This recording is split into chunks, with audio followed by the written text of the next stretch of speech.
Marble land Tirur Changaramkulam.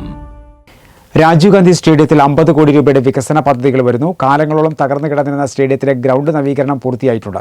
സർക്കാർ അനുവദിച്ച 5 കോടി രൂപ ഉപയോഗിച്ച് നവീകരണം തുടരുകയാണ്. ഇതിനിടെയാണ് നഗരസഭയുടെ 50 കോടി രൂപയുടെ പ്രവൃത്തികൾക്കുള്ള തയ്യാറെടുപ്പ് നടത്തുന്നത്. പുതിയ ഗാലറികൾ നിർമ്മിക്കും. കൂടാതെ പുഴയോരത്ത് നഗരസഭാ വയോജനങ്ങൾക്കായി പാർക്കും നിർമ്മിക്കുമെന്ന് നഗരസഭാ അധ്യക്ഷൻ കേടത്തിൽ ഇബ്രാഹിം ഹാജി പറഞ്ഞു.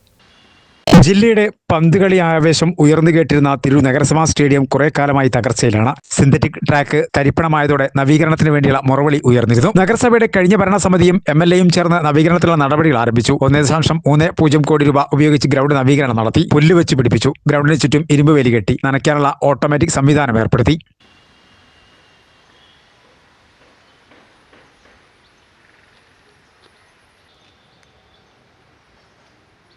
സർക്കാർ നൽകിയ 5 കോടി രൂപ ഉപയോഗിച്ച് പുതിയ സിന്തറ്റിക് ട്രാക്ക് നിർമ്മിക്കും. നിലവിലെ 6 വരി മാറ്റി 8 വരിയുള്ള ട്രാക്കാണ് ഇവിടെ നിർമ്മിക്കുന്നത്. തെക്കും വടക്കുമുള്ള പഴയ ഗാലറികൾ പൊളിക്കും. തുടർന്ന് ഇവിടെയും കിഴക്ക് ഭാഗത്തും പുതിയ ഗാലറികൾ നിർമ്മിക്കും. ഇതിനു പുറമെ പുഴയോരത്ത് നഗരസഭാ വയോജനങ്ങൾക്കുള്ള പാർക്ക് നിർമ്മിക്കും. ഇപ്പോൾ ഈ ഗവൺമെൻറ് അധികാരത്തിൽ വന്ന ശേഷം ബഡ്ജറ്റിൽ തുടക്കം എന്ന നിലക്ക് 5 കോടി രൂപ വകയിരുത്തി അതിലെ പ്രവർത്തനങ്ങൾ തുടങ്ങാൻ പോവുകയാണ്. ഏകദേശം 1,30,00,000 രൂപയുടെ വർക്ക്, അതിൻ്റെ ഗ്രാസ് പൂർത്തീകരിക്കുന്ന പ്രവൃത്തി പൂർത്തീകരിച്ചു. ഇനി അതിൻ്റെ സിന്തറ്റിക് ട്രാക്കിൻ്റെ വർക്കാണ്. അതിനുശേഷം അതിൻ്റെ ചുറ്റും വളരെ മനോഹരമായ രീതിയിൽ 3 ഭാഗങ്ങളിലായും ഗാലറി നിർമ്മിക്കും. ഗാലറി ബിൽഡിങ്ങോട് കൂടിയ ഗാലറികളാണ്.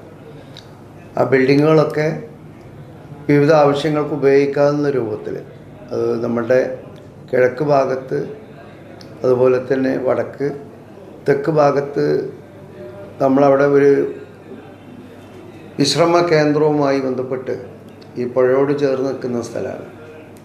അക്കാര്യങ്ങളൊക്കെ ആലോചിക്കുന്നുണ്ട്.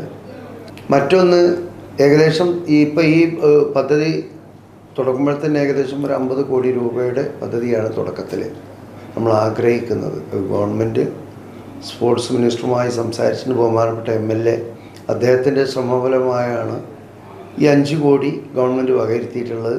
വികസനങ്ങൾക്ക് ഇനിയും തുക കണ്ടെത്തേണ്ടതുണ്ട്. കേന്ദ്ര സംസ്ഥാന സർക്കാരുകളെയും വിവിധ ഏജൻസികളെയും ഇതിനായി സമീപിക്കും. രാജീവ് ഗാന്ധി സ്റ്റേഡിയത്തിലെ ഭൂമി തരം മാറ്റാനുള്ള ശ്രമം തുടരുകയാണ്. ഈ ഭരണസമിതിയുടെ കാലത്ത് തന്നെ സ്റ്റേഡിയം രാജ്യാന്തര നിലവാരത്തിലെത്തിക്കാനുള്ള ശ്രമത്തിലാണ്.